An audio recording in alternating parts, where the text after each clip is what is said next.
আচ্ছা, গতকাল আমাদের স্বাস্থ্য মন্ত্রণালয়ের এডিজি আপনারা জানেন উনি 90 দিনের কাউন্টডাউন দিয়েছেন। অর্থাৎ 90 দিনে বাংলাদেশের স্বাস্থ্য ব্যবস্থাটি উনি এমন একটি পর্যায়ে নিয়ে যাবেন যে স্বাস্থ্য ব্যবস্থার মধ্যে আমাদের যে এত বছর ধরে চলে আসছে যে প্রধানমন্ত্রী, রাষ্ট্রপতি বা সরকারের যে কর্তা ব্যক্তিরা রয়েছেন তারা বাংলাদেশের স্বাস্থ্য ব্যবস্থার প্রতি তাদের কোনো আস্থা ছিল না। অর্থাৎ তারা এমন একটি স্বাস্থ্য ব্যবস্থা জনগণের জন্য প্রডিউস করতেন যে স্বাস্থ্য ব্যবস্থার সুবিধা তারা নিজেরাই নিতেন না, তাদের ফ্যামিলিকে নিয়ে তারা সিঙ্গাপুরে চিকিৎসা নিতে যেতেন। সেই জায়গায় আমাদের এডিসি আমাদের 90 দিনের কাউন্টডাউন দিয়েছেন। 90 দিনের মধ্যে উনি এমন একটি স্বাস্থ্য ব্যবস্থা আমাদেরকে দিতে চান যে স্বাস্থ্য ব্যবস্থার মধ্যে একজন রিক্সা চালক, একজন আমি, একজন পেশাজীবী, শ্রমজীবী এবং রাষ্ট্রপতি একই ধরনের স্বাস্থ্যসেবার মধ্যে চিকিৎসা নেবে।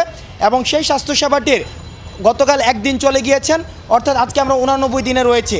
আমার গণমাধ্যমের কর্মীদের প্রতি আহ্বান, আপনারা প্রত্যেকটা দিন কাউন্টডাউন করে অর্থাৎ এই স্বাস্থ্য ব্যবস্থার কী ধরনের অগ্রগতি হয়েছে এই জায়গাটি আপনারা নিশ্চিত করবেন। অর্থাৎ স্বাস্থ্য মন্ত্রণালয়কে বা স্বাস্থ্য মন্ত্রণালয়ের দায়িত্বে যারা রয়েছেন তাদেরকে আপনারা জবাবদিহিতার ক্ষেত্রে নিয়ে আসার জন্য আপনারা এই ক্ষেত্রে দায়িত্ব গুরুত্বপূর্ণ ভূমিকা পালন করবেন। দ্বিতীয় যে বিষয়টি, এইচএসসি পরীক্ষার্থীরা, আমি ব্যক্তিগতভাবে মুগ্ধা মেডিকেলে গিয়েছি, ঢাকা মেডিকেলে গিয়েছি, নিউরো সায়েন্সে গিয়েছি, সেখানে আমরা দেখেছি অসংখ্য এইচএসসি পরীক্ষার্থী আহত অবস্থায় রয়েছে এবং তারা খুব দ্রুততম সময়ের মধ্যে পরীক্ষাটি যে সামনে দেওয়ার যে ডেটটি প্রকাশিত হয়েছে সেই ডেটে পরীক্ষা দেওয়ার জন্য তারা প্রস্তুত নয়। এখন একটি পরীক্ষার জন্য, পাবলিক পরীক্ষার জন্য মানসিক প্রস্তুতির প্রয়োজন রয়েছে, শারীরিক প্রস্তুতির প্রয়োজন রয়েছে এবং এই দেশের সংকটকালীন সময়ে তাদের যে এক ধরনের মানসিক ট্রমার মধ্যে যেতে হয়েছে। আমরা শিক্ষা মন্ত্রণালয়ের প্রতি আহ্বান জানাবো, আপনারা এই বিষয়টি পুনর্বিবেচনায় নিয়ে তাদের সাথে কথা বলে পরীক্ষা বিষয়ে আপনারা পুনর্বিবেচনা করবেন। অর্থাৎ পরীক্ষাটি যেই ডেটে দেওয়া হয়েছে সেই ডেটটিকে অবশ্যই আপনারা পুনর্বিবেচনা আপনারা অবশ্যই করবেন। তৃতীয় যে বিষয়টি, গতকালের কাউন্টডাউনের পরে আমরা দেখেছি বিভিন্ন প্রাইভেট মেডিকেল এবং বিভিন্ন সরকারি মেডিকেলের যে সিন্ডিকেটগুলো রয়েছে, বিশেষ করে অ্যাম্বুলেন্স সিন্ডিকেট, স্ট্রেচার সিন্ডিকেট এবং অন্যান্য যে সিন্ডিকেটগুলো রয়েছে তাদের মধ্যে বেশ অস্বস্তি কাজ করছে। আমরা দেখছি তারা সংঘবদ্ধ হওয়ার চেষ্টা করছে। আমরা আপনাদেরকে স্পষ্ট করে সচেতন করে দিতে চাই, ছাত্র নাগরিক যেখানে ঐক্যবদ্ধ হয়, আপনাদের কোনো সিন্ডিকেট বা মাফিয়াতন্ত্র যেখানে স্বৈরাচার শেখ হাসিনা যেখানে দাঁড়াতে পারেনি, আপনারা এইটা দুঃস্বপ্নেও ভাববেন না যে আপনারা সিন্ডিকেট করে, মাফিয়াতন্ত্র করে আপনারা স্বাস্থ্য ব্যবস্থাকে আবার পূর্বের অবস্থানে ফিরিয়ে নেবেন।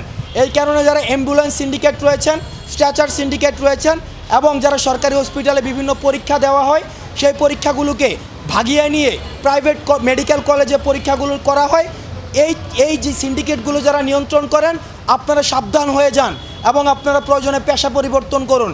কিন্তু এই সিন্ডিকেটের উপরে নির্ভর করে আপনারা আর পেশা চালাতে পারবেন না। চতুর্থ যে বিষয়টি রয়েছে, আমি ব্যক্তিগতভাবে এবং সার্জিসকে নিয়ে আমরা অনেকগুলো স্টেক হোল্ডারের সাথে আজকে কথা বলেছি। তারা বিভিন্নভাবে আন্দোলন করছে।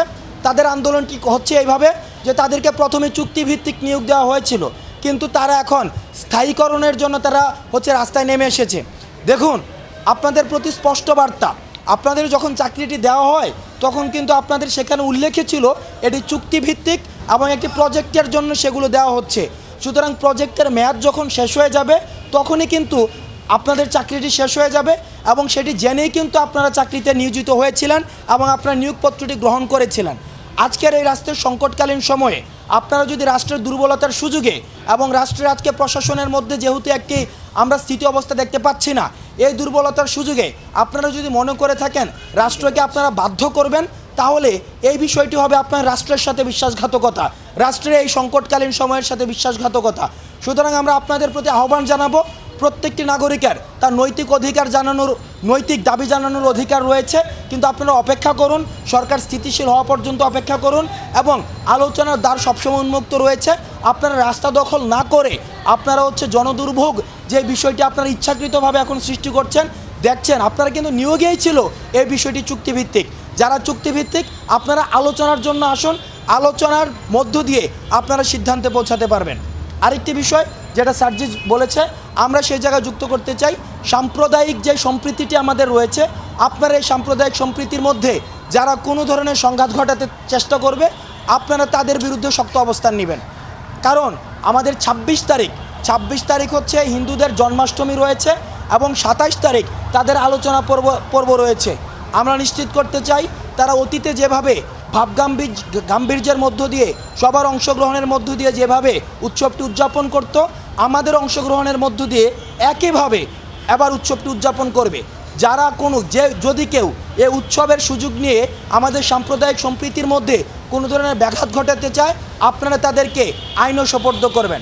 সর্বশেষ, আমরা যারা সমন্বয়ক এবং সহসমন্বয়ক রয়েছেন, আমরা প্রত্যেক দিন আপনাদেরকে সচেতন করছি, আপনারা দল হয়ে বা বিভিন্ন উপগ্রুপ হয়ে বা গ্রুপ হয়ে হসপিটাল ভিজিট করার কোনো প্রয়োজন নেই।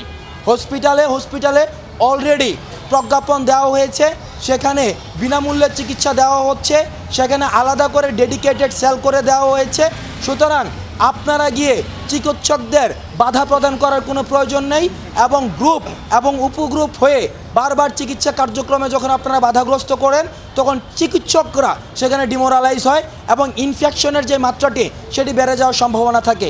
সুতরাং যারা আহত হয়েছে তাদের সুবিধার জন্য আপনারা হসপিটাল ভিজিট থেকে বিরত থাকুন। যদি কোনো ধরনের অ্যানোমালিজের খবর আসে, একজন কিংবা দুজন, আপনারা পোলাইটলি, আমি আবারও বলছি, উগ্রতার সাথে নয়, আপনারা বিনয়ের সাথে হসপিটাল কর্তৃপক্ষের সাথে সরাসরি কথা বলে আলোচনার মধ্য দিয়ে সমাধান করুন। কোনো ধরনের উগ্রতা, কোনো ধরনের চাঁদাবাজি, কোনো ধরনের দলবাজি, পদত্যাগে বাধ্য করা, এই বিষয়গুলো করে আপনারা হসপিটালের যে স্বাভাবিক কার্যক্রম রয়েছে সেই স্বাভাবিক কার্যক্রমকে ব্যাহত করবেন না। আপনি একটা টেকনিক্যাল বিষয় বলছিলেন যে